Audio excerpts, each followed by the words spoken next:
내가 너희에게 전한 것은 주께 받은 것이니 곧 주 예수께서 잡히시던 밤에 떡을 가지사 축사하시고 떼어 이르시되 이것은 너희를 위하는 내 몸이니 이것을 행하여 나를 기념하라 하시고 식후에 또한 그와 같이 잔을 가지시고 이르시되 이 잔은 내 피로 세운 새 언약이니 이것을 행하여 마실 때마다 나를 기념하라 하셨으니 너희가 이 떡을 먹으며 이 잔을 마실 때마다 주의 죽으심을 그가 오실 때까지 전하는 것이니라. 그러므로 누구든지 주의 떡이나 잔을 합당하지 않게 먹고 마시는 자는 주의 몸과 피에 대하여 죄를 짓는 것이니라. 사람이 자기를 살피고 난 후에 이 떡을 먹고 이 잔을 마실지니 주의 몸을 분별하지 못하고 먹고 마시는 자는 자기의 죄를 먹고 마시는 것이니라. 하나님의 말씀입니다. 하나님께 감사합니다. 자, 질문할게요. 질문 96. 주의 만찬이란 무엇입니까?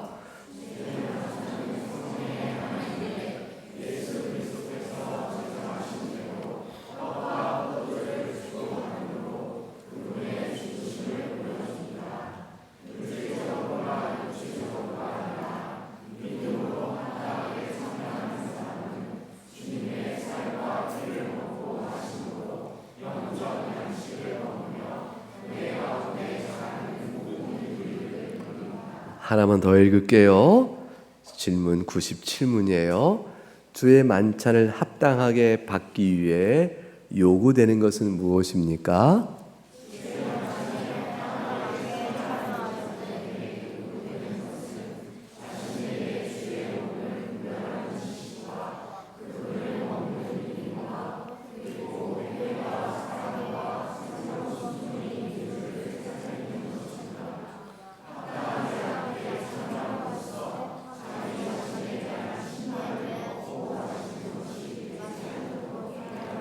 이제 여러분에게 하나의 말씀을 전하겠습니다.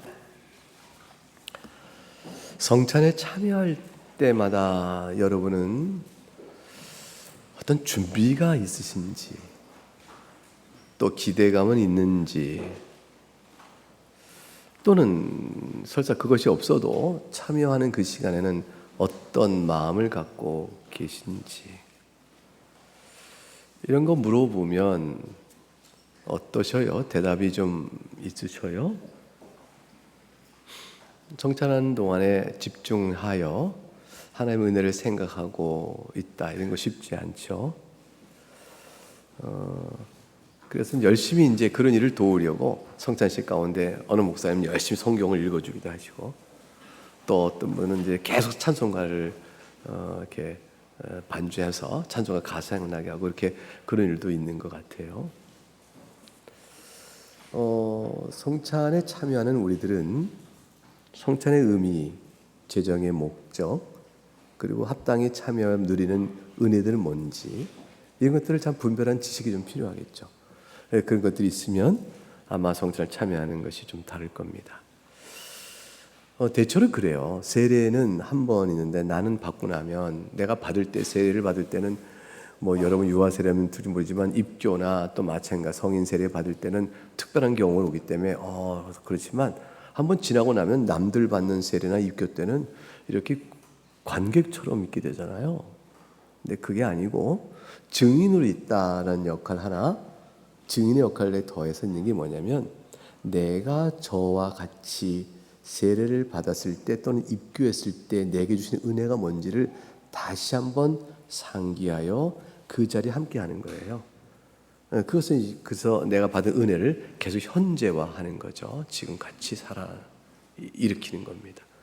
성찬은 내 평소의 믿음이 그의 말씀을 들은 대로 어떠한가를 살피되, 내가 그 가운데 혹 허물이 있거나 또 낙심되었거나 복음의 은혜를 더욱더 새롭게 갱신해야 될 필요가 있다면 이 성찬은 여러분에게 큰 기회가 되는 거죠. 주님께서는 의심 많은 우리들에게, 연약한 우리들에게 이와 같이 성찬을 행하게 하여 의심은 다시 신뢰와 확신으로, 그리고 연약한 다시 강하게 나올 수 있도록, 돌이킬 자는 돌이키도록, 또는 새로운 은혜를 더 결단하게 구할 줄 원하는 자에게 그런 기회를 주시도록 하시는 거예요. 우리가 혼자 있는 자가 아니요 그리스도와 연합된 자요, 나만 그런 게 아니라 우리 교회 전체가 그렇구나 하고 서로 연결되어 있는 공동체 의식을 새롭게 결심하고 나가도록 하시는 은혜가 이 성찬 속에 있습니다. 그런 것들을 마음에 한번 새기면서 돌아오는 시간이 되는 것은 굉장히 유익한 일이겠죠.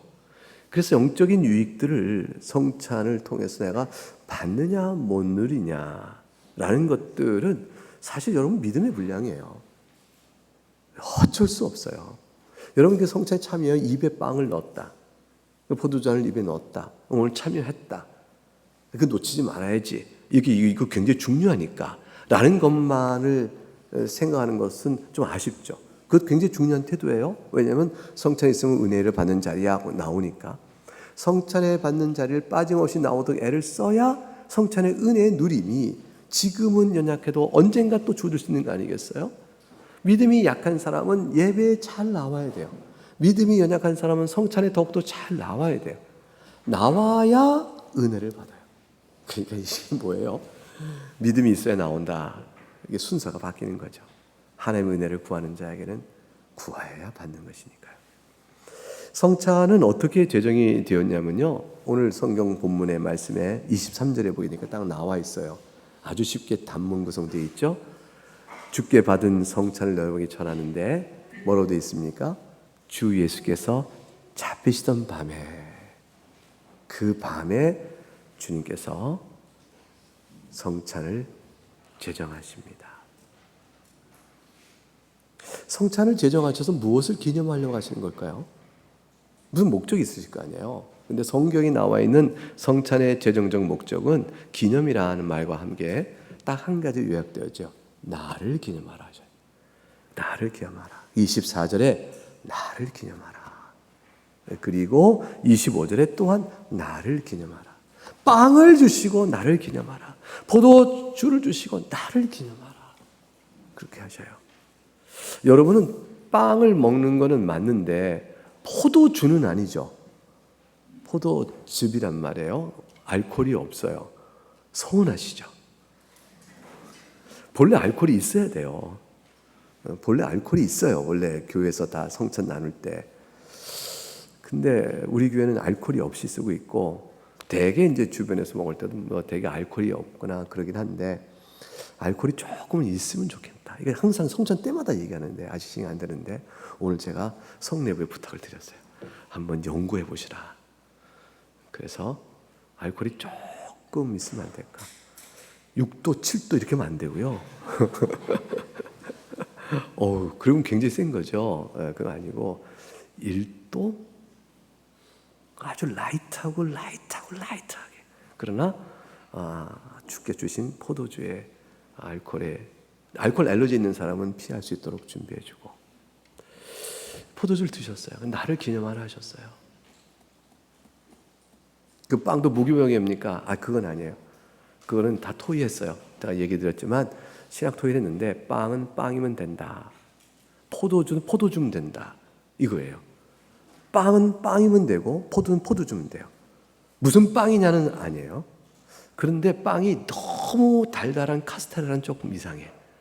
주님의 고난과 죽음을 생각하기 너무 입이 휙 달아버려요. 그리고 뭐 조그만 그 비스켓 주는 것도 좀 이상해요. 그러니까 우리는 이렇게 하기로 했어요. 포도 주면 돼요. 근데 포도주와 포도즙은 다른 것이 아니냐. 포도주 가운데서 포도 주면 되는데, 그러면 포도주 가운데 하얀 포도주와 적포도주는 어떠냐? 둘 다 괜찮다고 했어요.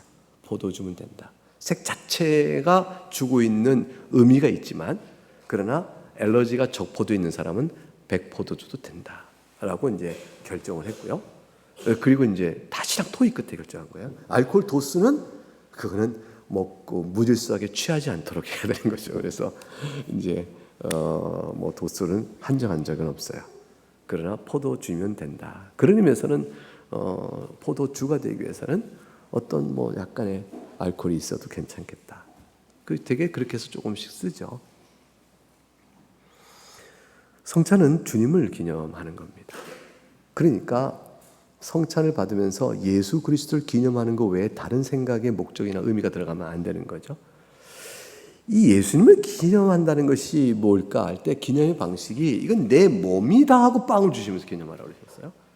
이건 내 피다라고 해서 포도주를 주시면서 기념하라고 했어요. 그러니까 기념은 그냥 막연히 예수님 뭐 탄생 때 기념도 아니고요. 예수님 무슨 오병이어 베푸신 예수님이 아니고요. 그의 몸과 피로 상징되는 기념이에요. 그러니까 예수님의 행하신 모든 사역 가운데서 고난과 죽음의 사역이에요. 고난과 죽음의 사역을 기념하라는 거예요. 근데 이 기념은 단순히 기념만 끝난다면 기억하는 거잖아요. 잊지 말고. 그것이 아니고 몸과 피를 상징하는 걸 통해 기념하니까 그 상징되는 것을 믿음으로 받으며 얻어주는 영적인 유익들이 있어요. 기념, 단순 기념이 아닌. 그러니까 예수님의 몸과 피와 상관없는 게 아니고 빵이 예수님 몸과 어떤 관계를 가져요. 피가 예수님의, 포도주가 예수님의 피와 어떤 관계를 가져요. 모종의 어떤 관계가 주께서 명하신 제정의 뜻이 있어요. 요 관계를 결정하는 게 성령의 능력이에요. 어떤 관계가 있는지를 제가 말씀을 드릴게요. 어느 때까지 우선 해야 될까요? 성찬은 주 오실 때까지예요. 무슨 말이냐면 이건 굉장히 중요한 의미가 있는데 오늘 주께서 오순절날 세운 신약 교회는 다시 오실 때까지 이 교회대로 계속 가요. 구약의 교회가 새롭게 되어 신약의 교회로 같은 하나님의 은혜 아래에 있지만 그렇게 된 것처럼 이 신약교회가 어느 때인가 새로운 계시 사건이 발생하여 새로운 형태의 새로운 경륜과 모양과 그런 형태로 교회가 바뀌어 주님 오실 기다리는 것은 단계가 없어요. 지금 이대로예요. 이대로 주 오시 우리가 기다리고 가는 거예요. 이것이 2000년 지났어요. 앞으로 주께서 언제 오실지 몰라요. 곧 오시지 않았겠나? 이제 이런 생각을 하는데 그건 모든 성도가 항상 그렇게 생각해 왔어요. 2000년 동안에. 왜냐하면 세상이 항상 죄 중에 있기 때문에.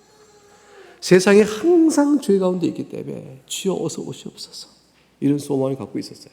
그런데 주님께 정하신 택하신 자의 분량이 찰 때까지는 역사를 계속해 나가세요. 주님께서 오시기를 더디하신 것이 아니라 정한 때가 될 때 택하신 자 불러 모실 때까지 하실 거예요. 그때까지 이 성찬을 하라 하셨어요. 나를 기념하라. 그때까지. 왜 그럴까요? 그때까지 죄인을 불러 구원하시는 은혜가 계속되어야 되기 때문에 그러신 것이죠. 이 성찬은 아주 특별한 의미를 가져요. 다시 문답 96을 보겠어요.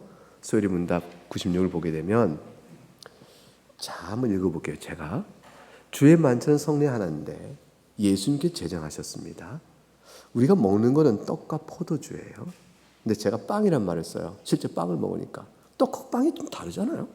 근데 번역은 떡이었어요. 그때는 빵이 없었어요. 우리나라에. 그러니까 빵이 떡이죠. 빵과 포도주를 주고받습니다. 그 그분의 죽으심을 보여주는 가리킴이에요. 자, 보여준다는 건 뭐냐면 가리킨다, 표지 그래요. 신학적인 용어는. 표지란 말은 뭐 일반적 용어지만 신학적 특히 표지란 말 좋아해요. 빵과 포도주는 각기 그리스도의 몸과 피를 표지합니다. 가리킵니다. 이거를 사인 그래요.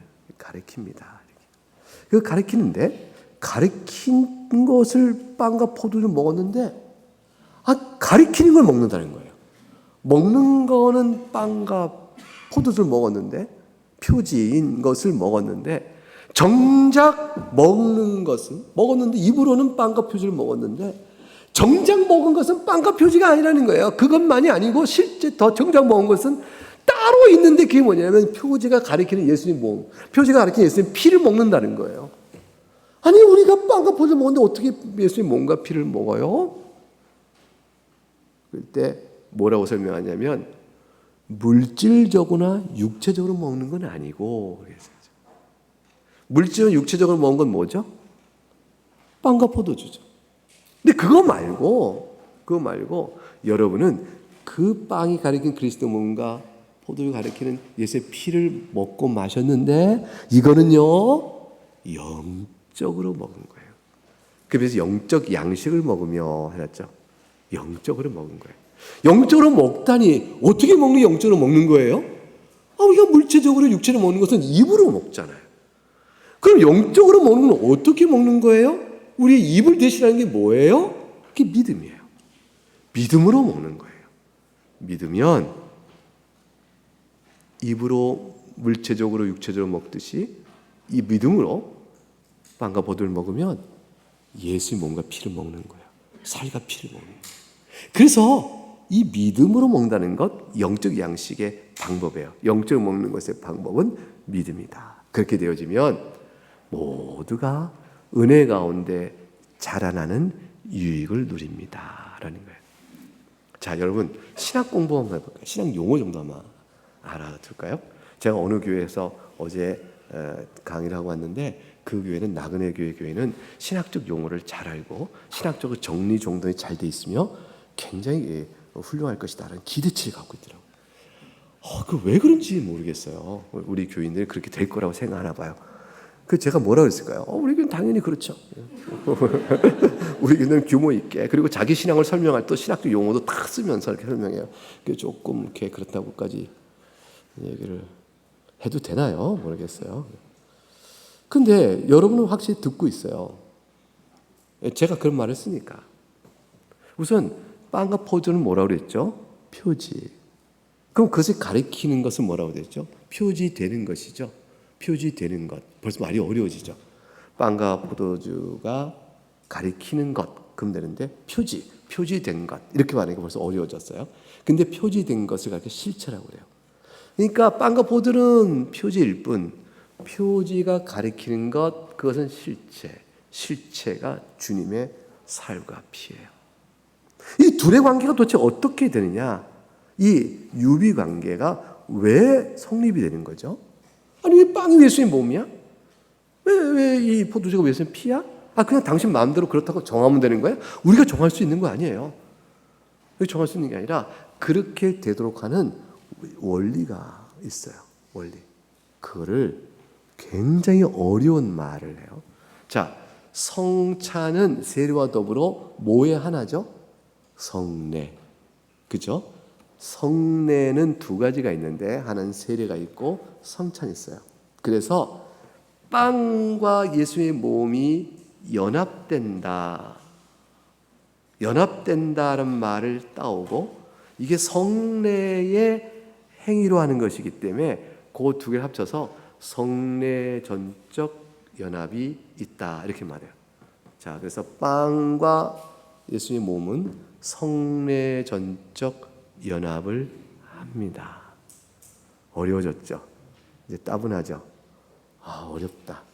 그러니까 쉽게 말하면요, 하나님께 특별하게 빵은 예수의 몸이 되게끔 하셨고요, 이렇게 하셨어요, 실제적으로. 근데 왜 이런 말이 필요하냐면 정말로 물질적으로 육체적으로 예수의 몸이 되는 게 아니거든요. 그러니까 빵을 받을 때 예수님 몸입니다라고 말하지만 정말로 그렇게 예수님 몸이 되는 게 아니거든요. 그러니까 물체 실체가 예수님 몸이 아니에요. 근데 캐톨릭도요 이거 실체로 바뀌었다고 생각해요. 화채설 그래요. 실체가 변화됐다. 빵이라는 실체가 변화됐다. 아니 근데 빵 맛인데 여전히 먹으면 왜 몸이 됐다고 그러실까? 실체로 변했다고 그럴까? 그러니까 이제 그들의 생각은 빵 맛은 그대로 유지하시면서 실체만 바뀌었어 이런 거예요. 그런 말이 가능하냐라는 것 때문에 신학적 다툼이 있어요. 불가능하다. 그건 아니다. 그러니까 로마 캐톨릭도 무슨 변명이 있어야 되잖아요. 그 변명은 뭐냐면 하나님의 능력으로 되는 것이다. 시끄럽다. 1. 두 번째는 뭐냐면 진짜 빵 맛이나 살 맛이 나면 다 누가 그걸 먹냐. 그러니까 먹어야 되는 거니까 하나님 빵 맛을 유지시켰다. 어떻게 그럴 수 있느냐? 몸은 예수님이 살로 바뀌었는데 빵 맛이 유지되느냐? 그게 하나님이 하시는 일이지 이렇게 얘기해요.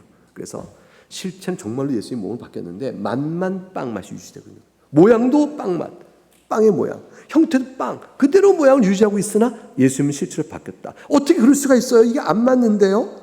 빵 모양 빵 마시면 그냥 빵이라고 그래야지 왜 이걸 예수님 몸이라고 그래요? 이게 어떻게 가능해요? 라고 묻는 사람들에게 조용하라 믿음 없는 자요. 하나님은 예수님 몸으로 바꾸시고 빵에 관한 건 그냥 유지시키신 것이다. 이걸 믿을진저 이것이 바로 신비냐 이렇게 얘기해요. 그리고 우겨요. 근데 우리는 뭐냐면 아니야. 그건 엉터리 설명이야.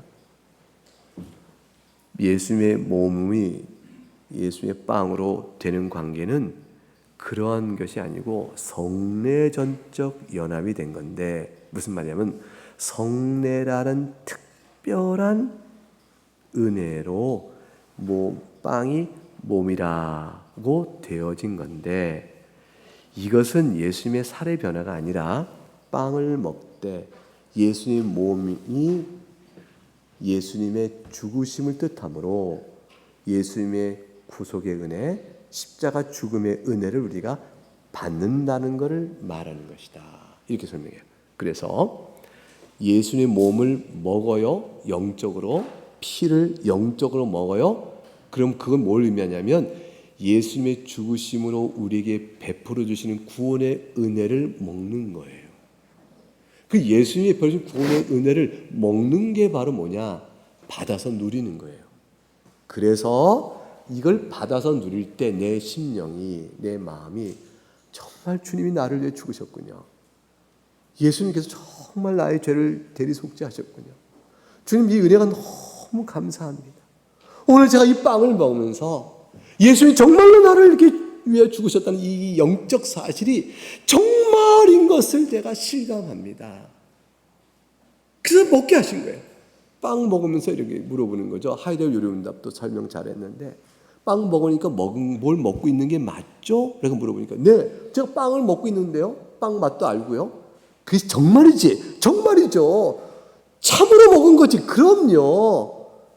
그것이 참으로 먹은 것처럼 생생하게 여러분이 믿음으로 이 빵을 먹을 때 예수님의 죽으심의 은혜가 여러분에게 주어지고 있다는 사실이 참이라는 걸 믿으세요. 그래서 실제적으로 참으로 우리가 예수님의 속죄 은혜를 받는 거예요. 믿음으로 성찬 전에 이미 받았던 은혜를 이 빵을 먹으면서 더 확실한 보증으로 받는 것이에요. 그러니까 성찬이 없어도 믿음의 말씀을 계속 들으면 구원이 점점점 확신이 커갈 수 있는데 그러나 연약한 우리들에게 주께서 우리를 아시는 주님이 이걸 제정하셔서 나를 기념하라 하셨어요. 기념을 통하여 이때를 통하여 이미 주어진 사실의 확인을 더욱더 확증받고 보증을 받는 거죠. 그래서 성찬은 주어진 구원의 은혜에 대한 중보자로서 우리에게 주시는 은혜, 구속적 은혜에 대한 그걸 통해 받는 많은 영적인 유익들. 지금 제가 어려운 말 쓰는 거 아니? 그냥 다 듣고 계시죠? 예, 이거 다 제가 그 말을 이렇게 할 수밖에 없어요. 그러니까 예컨대 내가 의롭다함 받고 하나님 자녀 되고 거룩한 성도로 살아가며 영생을 누리고 하는 모든 영적 유익들, 그 죄를 깨닫게 하시는 은혜, 이 모든 것들, 사랑의 열매 맺는 이런 모든 영적 덕목들을 다 내가 참으로 받고 있구나 하고 그것을 더 강화시켜 나가고 보증하는 표예요. 그래서 이거는 여러분이 받은 믿음으로 구원받은 일을 확실합니다. 그걸 보여주는 보증한 표가 됩니다. 그리고 실제로 그걸 받아 누려요. 자, 영적으로 받아 먹으면 그게 왜 그렇게 누려질까? 하나님의 약속이에요. 성령의 은혜인데 믿음으로 그거를 받아 누리게 하실 때 여러분 믿음에 그리스도께서 임재하셔요. 여러분 믿음에 그리스도께서 임재하셔요. 이 말은 무슨 말이냐면 하늘에 계신 하늘 보좌에 계신 그리스도께서 신성으로는 어디나 계시지만 예수의 몸과 피를 먹는 이 자리에 임재하시는 것은 내 믿음에 임재하시는 거예요. 빵에 임재하는 게 아니에요. 여러분 받아보는 빵을 먹으니까 이 빵이 예수님 여기 계시다 이렇게 하는 게 아니고 이걸 받고 있는 자, 용어를 말씀드렸으니까 제가 말해요. 빵과 포도 사이의 특별한 관계, 성례전적 연합. 빵을 먹으나 그리스도의 죽으심을 상징하고 실제로 이 빵을 받아 먹을 때 예수님의 죽으심의 은혜가 그걸 통해 나타난다는 사실의 약속을 믿고 받아 먹는 그런 일이 우리 가운데 있을 때에 예수님께서 그 믿음 위에 임재하신다 표현해요. 그런데 예수님께서 직접 하늘에 계신 그 보좌에서 내려오셔서 임재하시는 게 아니에요. 왜냐하면 예수님은 하늘 보좌에서 우리를 위해 계속 중보하시거든요. 예수님이 내려오시는 임재가 아니고 예수님이 은혜를 내려주시는 임재예요. 그래서 우리 믿음 안에 믿음으로 예수님께서 구원하신 일을 받는 은혜를 누리니 임재. 주님께서 지금 저에게 이 은혜를 주셨습니다. 주님의 임재입니다. 이렇게 말을 해요. 주님의 임재를 말을 하는데 실제로는 어떠냐면요. 성령 하나님께서 여러분의 영혼을 하늘에 올리사 천상에 계신 그리스도와 연합시켜 주셔요. 여러분이 믿음으로 빵을 받을 때 여러분 믿음 안에서 구속의 은혜를 절실히 느끼고 감사하며 동시에 내 영혼이 영적으로 말해요. 영적으로 하늘에 계신 주님과 연합된다는 사실을 믿으셔야 되는 거예요.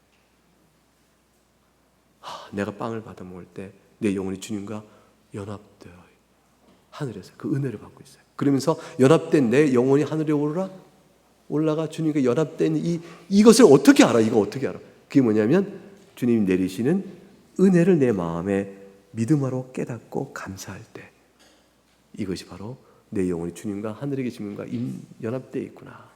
내 영혼은 하늘에 올라 주님과 연합되어지고 그의 은혜가 내게 내려와 내 믿음 안에 있을 때 주님께서 영적으로 임재하셨다라고 말하는 거예요. 이것은 빵이 예수님 몸으로 바뀌었다는 로마 가톨릭 개념이 아니에요. 이런 모든 관계를 설명하는 특별한 성례의 신학적인 용어가 뭐냐면 성례 전적 연합이라는 거예요. 여러분이 누굴 만나면 성찬은 성례 전적 연합으로 받는 은혜예요. 이렇게 말 한마디만 하셔요. 그러면 다른 설명 다 필요 없어요. 복잡한 설명 없고 성례 전적 연합이잖아. 그런 말만 해요. 그럼 그 사람이 성전 연합이 뭐예요? 물어보면 그걸 뭘 물어? 그걸 뭘 물어? 많은 설명 안 하셔도 돼요. 근데 그 설명이 여러분이 읽게 될 이번에 마지막에 나올 날마다 있는 교리 양식 제 6권 거기에 잘 써 있으니까 꼭 구입하셔서 잘 읽으셔야겠죠? 읽으셔요? 이준 장로님은 모범생이세요. 좀 고마워요. 그러니까 이 성찬을 먹는 것은 빵과 포도주만이 아니에요. 그리스도의 살과 피다라고 말하는 것을 통하여 그리스도의 은혜를 우리가 받아 먹는 거죠. 영적 양식을 믿음을 먹는 거다 했어요. 그러니까 성찬은 교회에서 뭐라 하냐면 은혜의 수단이다 이렇게 말해요. 하나님의 은혜를 내려주신 구속의 은혜를 받는 수단이 되어지는 거예요. 그러니 이 성찬을 사모하고 마음에 그리워하고 갈망해야 돼요. 여러분 예수님과 연합되고 이미 믿음으로 연합됐지만 성찬을 받아 먹으면 내 감각에 생생한 것처럼 내 은혜가 이렇게 실질적이라는 사실 앞에 이런 은혜를 누리기를 얼마나 소망해야겠어요. 그래서 바라고 구해야 되는 것이죠. 근데 혹시 그러면 목사님 우리 굳이 빵을 하지 말고 시루떡은 어떨까요? 백설기 이런 거 하면 어떨까요? 뭐 이렇게 우리가 이렇게 다양한 제안을 할 수 있는데 그거 아니에요. 이게 뭐라 하냐면 예수님께서 성례를 제정하실 때 지정하셨어요. 영어로 쓸 때는 appointed 됐다. 그래서 오데인 하신 이 규례, 예수님이 인스티튜트 하신 규례, 제정하신 이 규례를 빵과 포도주를 하도록 appointed 지정하셨어요. 그래서 지정한 대로 빵과 포도주를 쓰는 것이 좋습니다. 빵이라는 것이어야 돼요. 포도주라는 것이어야 돼요. 이렇게 해서 우리가 이거를 해내 갑니다. 이러니까 성찬을 망령되게 참여하면 안 되는 거예요. 성찬을 참여할 때 합당한 마음으로 참여해야 한다. 그래서 오늘 27절에 본문 27절에 보니까 이렇게 돼 있어요. 27절 보니까 27절 읽어볼까요? 고린도서 11장 27절 시작.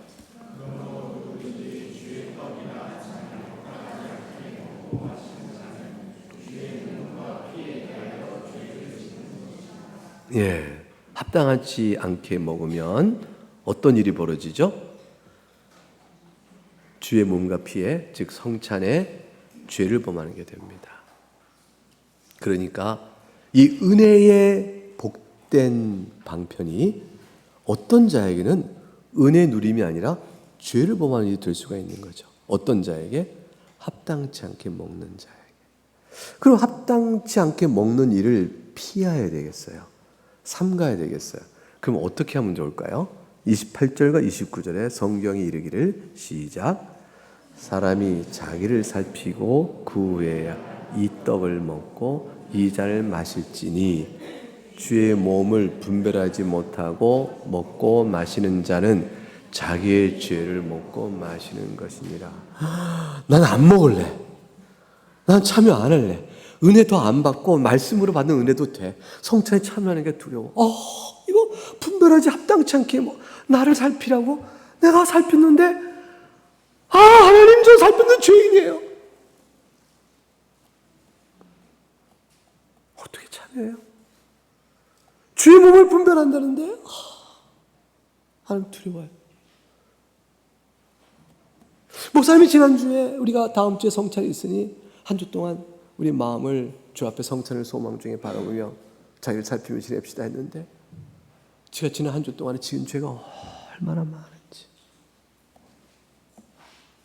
저 안 할래요. 참여하다가 괜히 죄만 더 크게 지게 되겠어요. 이런 두려움에 성찬을 참여하지 않게 되는 일이 있을 수가 있겠죠. 그래서 어느 교회는 이 일에 대한 강조를 매우 하여 성찬을 통하여 죄를 범할 일이 없도록 하기 위한 단속의 책임을 당회가 갖거든요. 목사 자신이 간단 말이에요. 집례하면서. 그러니까 자기가 볼 때 아닌 사람 먹지 않았으면 좋겠어요. 그러니까 막 강조를 하는 거죠. 그래서 계속 가려내는 거죠. 사람이 가려낼 수 있어요? 없어요? 없어요. 가려내겠다는 사람은요, 신자가 아니고 궁예예요, 궁예. 그 신자가 아니에요, 그분은. 절간 다니는 이상한 사람이에요. 궁예라는 사람이 있어요. 우리 어린이들은 다 알지 모르지만 고려 말기 있었던 관심법, 마음을 뚫어본다. 목사는 그런 사람이 아니고 당에도 그런 사람이 아니에요. 그러면 자기를 살핀다. 이 말은 뭐냐면 합당하게 살피 자기를 살핀다는 것은 여러분이 죄인인 줄 아는 것이 중요한 거예요. 죄인을 알면 자기를 살피는 일을 첫걸음 뛴 거예요. 그리고 죄인인 줄 아는데 뻔뻔하지 않고 슬퍼하면 돼요. 그러면 성찬을 받기 합당한 자로 다시 두 걸음을 뛴 거예요. 그리고 죄를 슬퍼할 뿐더러 회개를 하면 성찬을 받기 합당한 자로 세 번째 걸음을 뗀 거예요. 그래서 주님의 용서를 내가 믿고 그를 받고자 하는 소망을 가지고 나오면 네 번째 걸음을 뗀 거예요.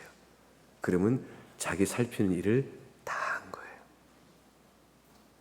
주님, 제가 회개를 온전치 못했는데요. 목사님, 저 아직 다 회개 못했어요.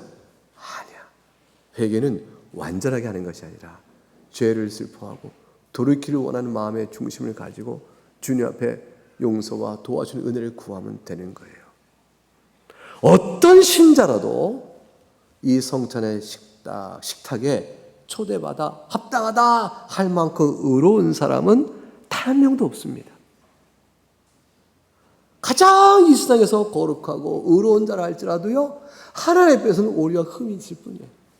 어떤 자도 자기의 의를 근거로 성찬을 받는 사람은 없고요. 그런 사람이 오히려 성찬을 모독하는 사람이에요.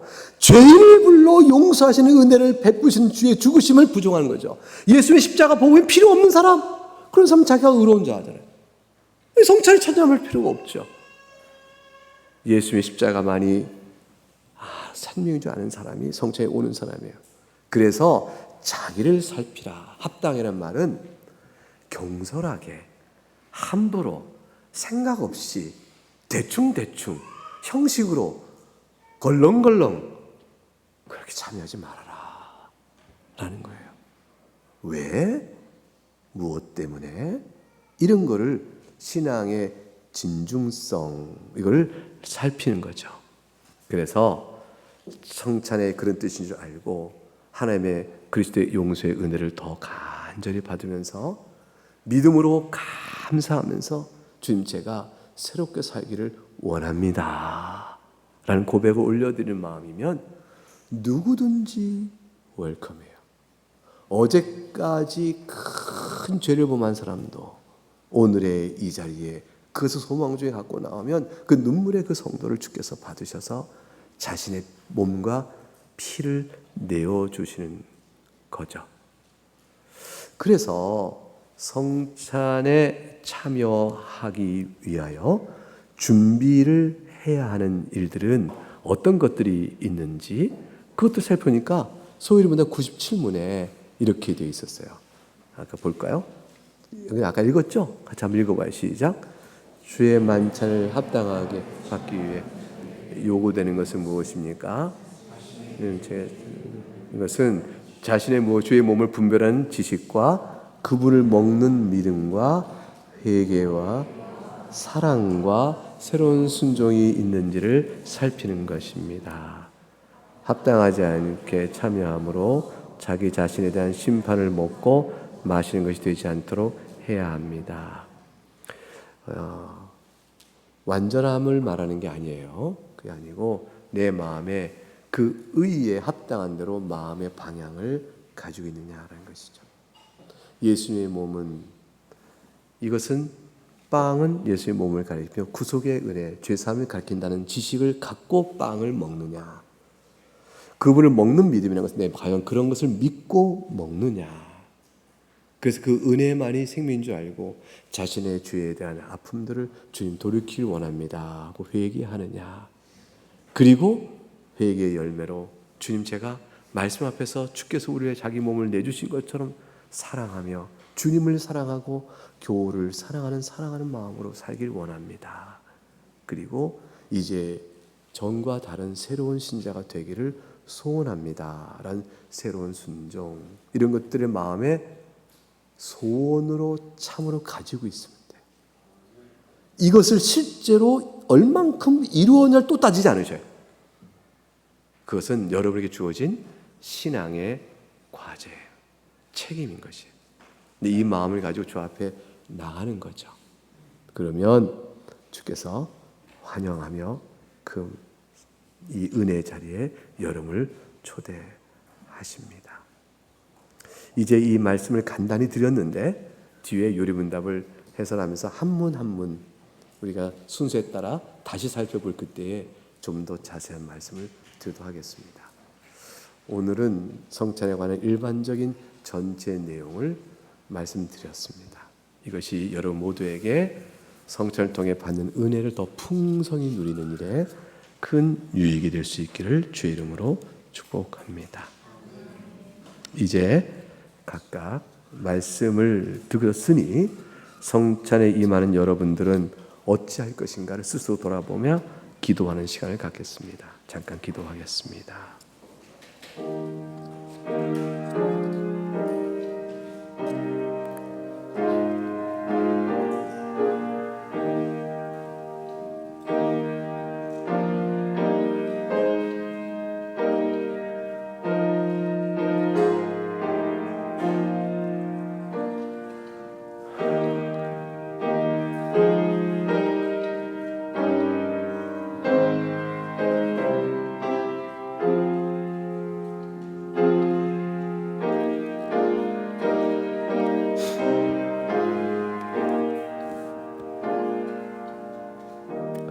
기도하겠습니다. 하나님 아버지, 이제 말씀을 들었고 우리가 이제 성찬식을 행하고자 합니다. 이 뜻에 따라 우리가 행할 때에 참여하는 모든 교우들에게 신령한 하늘의 양식을 부어주심으로 우리 영혼이 하늘에 계신 주님과 연합되어지는 큰 기쁨의 신비로움이 이 가운데 있음을 굳게 믿고 감사함으로 나아가는, 새로운 결단 나가는 이 예식이 되도록 복을 내려 주시옵소서. 예수님 이름으로 기도합니다. 아멘.